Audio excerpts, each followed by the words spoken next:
Have you ever wondered whether your vessel shell thickness is actually code compliant?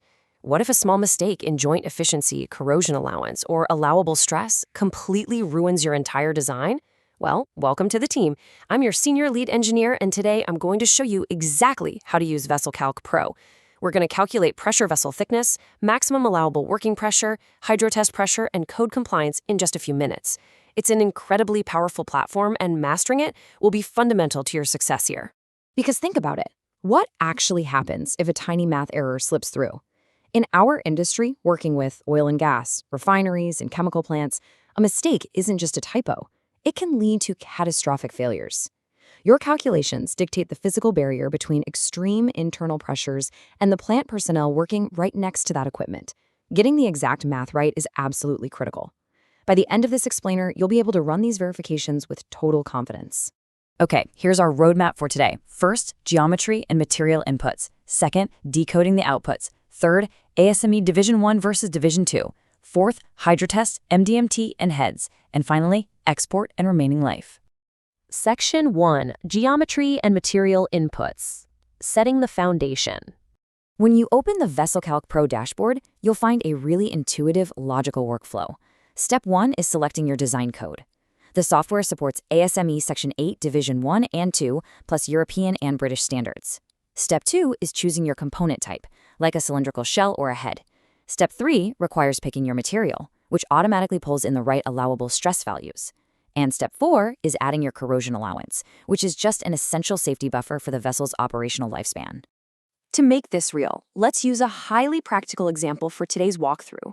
We're designing a cylindrical shell with a design pressure of 300 psi and an inside diameter of 48 inches. Our material is SA516 grade 70, which is your standard carbon steel plate. We'll throw in a 0.125-inch corrosion allowance operating at a design temperature of 200 degrees Fahrenheit. If you were setting this up yourself, you'd ensure your unit system is set to US customary and simply plug these exact numbers into the first 4 panels. Okay, let's dive into joint efficiency, because this one trips up junior engineers all the time. You'll see it as E or Z, depending on the code. This is essentially a confidence factor for your welds. If you specify full radiography, or RT1, your efficiency is 1.00. The math is assuming your weld is 100% as strong as the base metal. But if you drop to RT4, meaning no radiography at all, that number plummets to 0.70. Because that value sits right in the denominator of your formula, dropping to RT4 drastically increases your required wall thickness to compensate. It's a huge cost implication and a massive safety factor. Section 2. Decoding the outputs. Reading the results. Notice the critical distinction here between two very different thickness values. On one side, we have the minimum required thickness, or TRQ. That's the absolute minimum safe thickness the ASME formula says you need just to hold the pressure.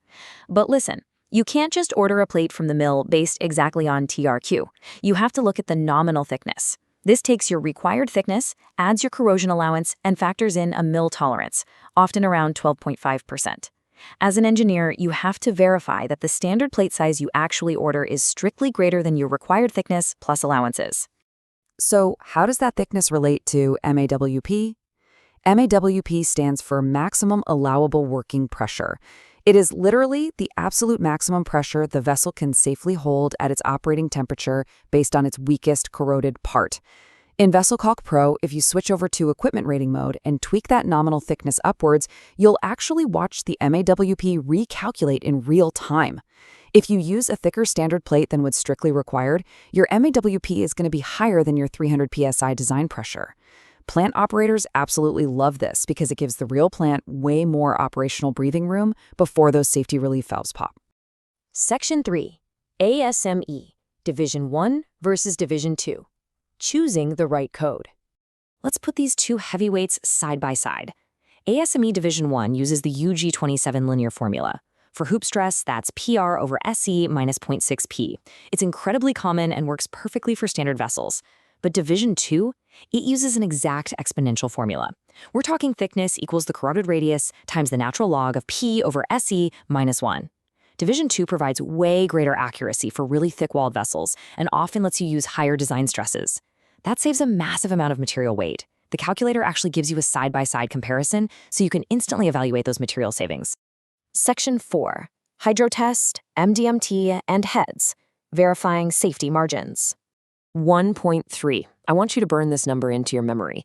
For ASME Division 1, the hydrotest pressure is calculated by multiplying your MAWP by 1.3, and then adjusting for the ratio of ambient stress to design stress.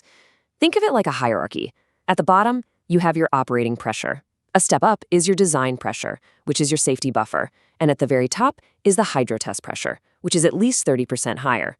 We physically fill the thing with water to prove the vessel's integrity before it ever sees dangerous chemicals. Oh, and for Division 2, that multiplier jumps up to 1.43. VesselCalc Pro just runs all this automatically for you. Now let's look at component types to see how geometry completely changes your math.